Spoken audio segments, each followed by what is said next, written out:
Hello, আসসালামু আলাইকুম। আমি রেড শপ থেকে রিজভি বলছি। আমি আজকে অর্ডার ম্যানেজ করা শেখাবো যে কিভাবে আপনি আপনার অর্ডারটা ম্যানেজ করতে পারবেন। ফার্স্ট অফ অল আমি লগ ইন করবো। এখানে হচ্ছে অর্ডার পেজটা। এখানে ক্লিক করার পর দেখতে পারবো যে আমার অলরেডি কিছু অর্ডার চলে আসছে। আমি এখন একটি অর্ডারে ক্লিক করব। সাপোজ আমার এখানে একটি অর্ডার আসছিল, প্রথম অবস্থায় এটা পেন্ডিংয়ে ছিল।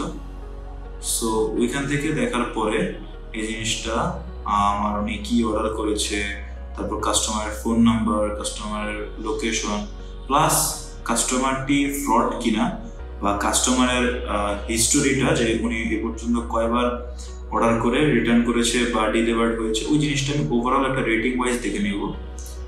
এর পরবর্তীতে আমি দেখতে পারবো যে ওনার সোর্স ট্যাগ কোনটা, মানে উনি কোথা থেকে এসেছে, ওয়েবসাইট থেকে নাকি ফেসবুক থেকে নাকি ইনস্টাগ্রাম থেকে, ওটা আমরা দেখে নিব। এরপরে আমি এখন অর্ডারটা চাইলে এডিট করে নিতে পারবো। কাস্টমার যদি বলে যে ভাই আমার ফোন নাম্বারটা চেঞ্জ হয়েছে, ওই ক্ষেত্রে আমি এখানে এডিট প্রোফাইলে যাওয়ার পর এখান থেকে ফোন নাম্বারটা বা লোকেশনটা বা ট্যাগটা আমি চেঞ্জ করে নিতে পারবো। সো এরপর আমি যদি চাই আমি এটা ইনভয়েস নিতে পারবো A4 সাইজে বা থার্মাল সাইজে। এখন আমি প্রোডাক্টটা অ্যাকসেপ্ট করে নিব। অ্যাকসেপ্ট করার পর আমি প্রোডাক্টটা শিপে নেব। এক্ষেত্রে আমি যেহেতু রেড এক্সেল টিকেট করে রেখেছি, সো রেড এক্সেল দুটোটাই চলে এসেছে। আমি আপাতত সেলফ শিপ অপশনটা ক্লিক করে শিপ করে নিব।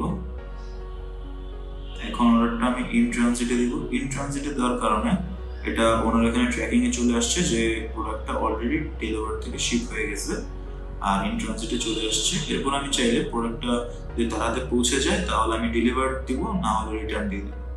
এক্ষেত্রে রিটার্ন বা ডেলিভার্ড হলে এখানে উনি যেই ডেলিভারি পার্টনার দিয়ে ডেলিভারি করেছে ওখানে আর কি চলে যাবে যে উনি প্রোডাক্ট রিটার্ন করেছে বা ডেলিভার্ড হয়েছে, এটা ওখানে চলে আসবে।